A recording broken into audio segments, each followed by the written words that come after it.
সকলোকে সুপ্ৰভাত জনাই নতুন এটা ভিডিঅ'লৈ আপোনালোক সকলোকে স্বাগতম জনাইছোঁ। আশা কৰিছোঁ নিশ্চয় আপোনালোক সকলো ভালে আছে, ভালে থাকতে বিচাৰোঁ। আজি হৈছে 21 মাৰ্চ। আজি ৰাতিপুৱা খবৰকেইটা আপোনালোকক জনাবলৈ গৈ আছোঁ। আপোনালোকে ভিডিঅ'টো শেষলৈকে চাব বুলি আশা কৰিলোঁ। শেষত আপোনালোকে ভিডিঅ'টো চাই আপোনালোকৰ মতামত কমেণ্টৰ জৰিয়তে জনাব। আৰু এইখিনিতে আপোনালোকক এটা অনুৰোধ কৰিম, আপোনালোকক সকলোকে সদায় দিনে কোৱাৰ দৰে চেনেলটোলৈ যদি আপোনালোক নতুনকৈ আহিছে ছাবস্ক্ৰাইব কৰি ৰাখিব, যাতে নতুন এটা ভিডিঅ' দিয়াৰ লগে লগে আপোনালোকে আগতীয়াকৈ চাবলৈ পায়। যদি ভিডিঅ'টো চাই ভাল পায় লাইক এটা কৰি দিব আৰু শ্বেয়াৰ কৰি দিব বুলি আশা কৰিলোঁ। এতিয়া প্ৰথমটো খবৰ হৈছে, আকৌ যদি মই 5 বছৰ পাওঁ, তো ৰাইজে বহুতখিনি মৰম দিলে যোৱা 5 বছৰত, আৰু এইবাৰো দিব বুলি আশা কৰিছোঁ। যদি মই আকৌ 5 বছৰৰ বাবে তেনেদৰে সেইখিনি নিৰ্বাচিত হওঁ, তেনেহ'লে মই বহুখিনি কাম কৰিম বুলি শিৱসাগৰৰ বাবে সেইখিনি মন্তব্য কৰিছে অখিল গগৈ ডাঙৰীয়াই। তো যদি মই আকৌ 5 বছৰ পাওঁ, তেনেহ'লে 5 বছৰত শিৱসাগৰৰ বাবে বহুত কাম কৰিব লগা আছে, বহুতখিনি কৰিম।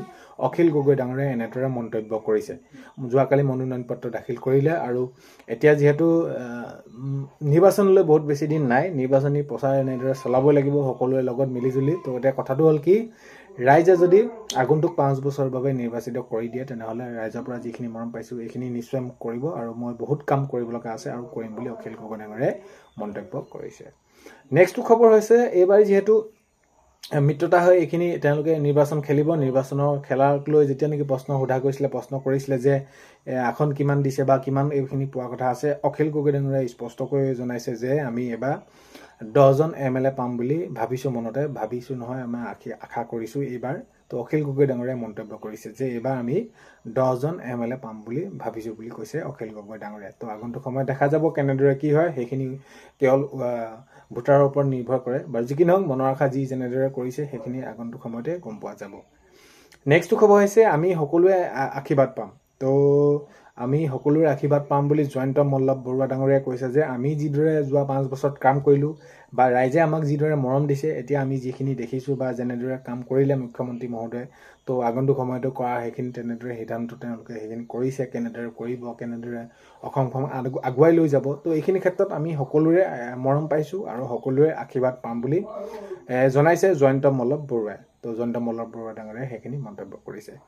নেক্সট খবৰ হৈছে, আমাৰ মৰিয়নি আমি গঢ়িম। তো ৰূপজ্যোতি কুৰ্মী ডাঙৰীয়াই মন্তব্য কৰিছে যে আগন্তুক 26 নিৰ্বাচন আমিয়ে জয় হ'ম। তো এইখিনি ক্ষেত্ৰত জনাইছে আগন্তুক 26 নিৰ্বাচনত আমাকেই মৰম কৰিব ৰাইজে, যিখিনি মৰম দিছে, আমি যেনেদৰে কামবিলাক কৰিছোঁ, তো এতিয়া আমাৰ মৰিয়নি হয় আৰু আমিয়ে গঢ়িম বুলি ৰূপজ্যোতি কুৰ্মী ডাঙৰীয়াই এনেদৰে মন্তব্য কৰিছে।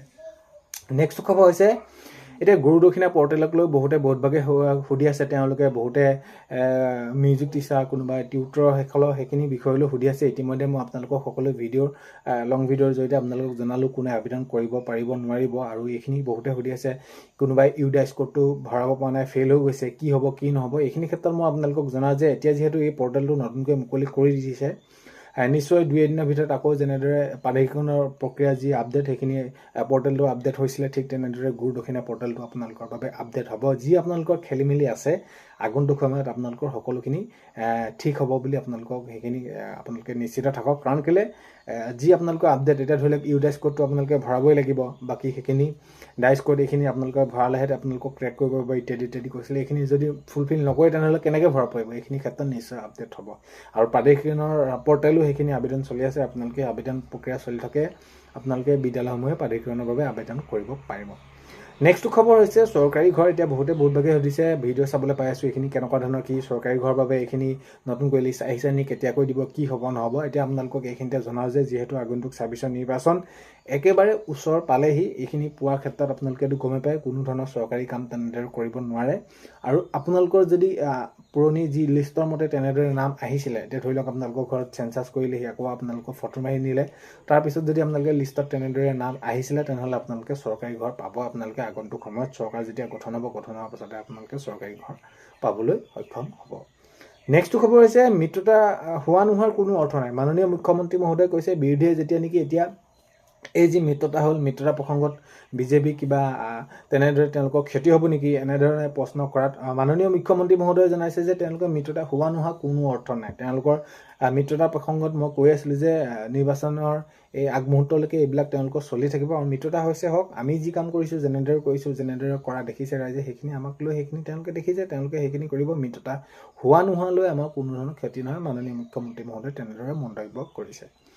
নেক্সটটো খবৰ হৈছে 55 বছৰে নোৱাৰা কাম প্ৰধানমন্ত্ৰীয়ে 11 বছৰত কৰিলে এনেদৰে জনাইছে সৰ্বানন্দ সোণোৱাল ডাঙৰীয়া। কেন্দ্ৰীয় মন্ত্ৰী সৰ্বানন্দ সোণোৱাল ডাঙৰীয়াই কৈছে যে 55 বছৰে যি কাম কৰিব নোৱাৰিলে সেই কাম প্ৰধানমন্ত্ৰীয়ে 11 বছৰতে কৰিলে বুলি সৰ্বানন্দ সোণোৱাল ডাঙৰীয়াই এনেদৰে মন্তব্য কৰিছে।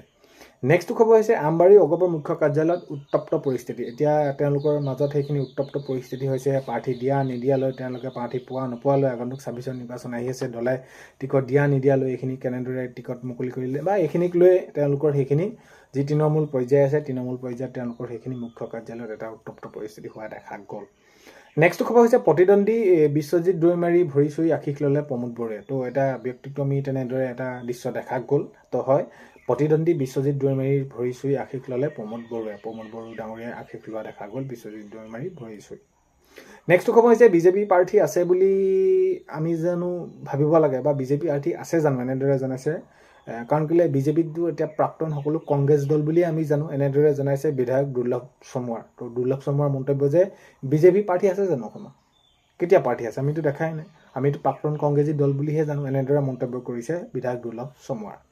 নেক্সটটো খবৰ হৈছে আমাৰ মিত্ৰতা বিজেপিৰ অংক জংক পংক কৰি দিলে বুলি গৌৰৱ গগৈ ডাঙৰীয়াই এক মন্তব্য কৰিছে। এতিয়া যি আমি ৰাইজৰ দলৰ সৈতে বা এজেপিৰ সৈতে বা আমি সকলোখিনি যি বিৰোধী মিত্ৰতা একগোট হ'লোঁ আৰু এই একগোটক তেওঁ সেইখিনি ভয় কৰিছে আৰু এইখিনি ক্ষেত্ৰত জনাইছে যে আমাৰ যিটো মিত্ৰতাই বিজেপিৰ যি অংক আছিলে অংক সকলো জংক পংক কৰি দিলে বুলি গৌৰৱ গগৈ ডাঙৰীয়াই মন্তব্য কৰিছে। তো এতিয়া দেখা গৈছে আগন্তুক 26 নিৰ্বাচনৰ বাবে বহুত এটা বেছি দিন নাই, মাজত আৰু কেইটামান দিন নিৰ্বাচনী প্ৰচাৰবিলাকতো চলি থাকিব। এতিয়া আগন্তুক সময়ত অধিকভাৱে তেওঁলোকে সেইখিনি নিৰ্বাচনী প্ৰচাৰ চলাব আৰু এতিয়া ৰাজ্যৰ ৰাজনীতি একেবাৰে গৰম হৈ থকা দেখা গৈছে, গৰম হৈ পৰিছে।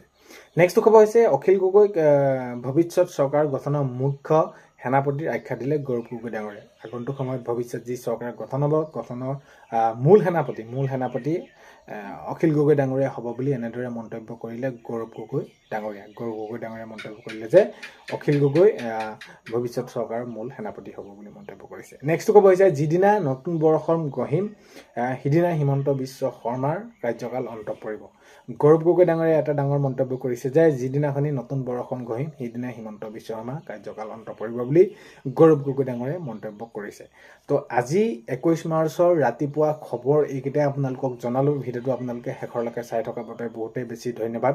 ভিডিঅ'ৰ প্ৰথমতে আপোনালোকক কোৱাৰ দৰে চেনেলটোলৈ যদি আপোনালোক নতুনকৈ আহিছে চেনেলটো ছাবস্ক্ৰাইব কৰাৰ লগতে কাষতে থকা বেল আইকনটো প্ৰেছ কৰি অল কৰি থ'ব যাতে নতুন এটা ভিডিঅ' দিয়াৰ লগে লগে আপোনালোকে আগতীয়াকৈ চাবলৈ পায়। যদি ভিডিঅ'টো চাই ভাল পালে লাইক এটা কৰি দিব আৰু শ্বেয়াৰ কৰি দিব বুলি আশা কৰিলোঁ। আজিলৈ ইমানে, অন্য এটা ভিডিঅ'ৰ সৈতে লগ পোৱাৰ আশাৰে বাই।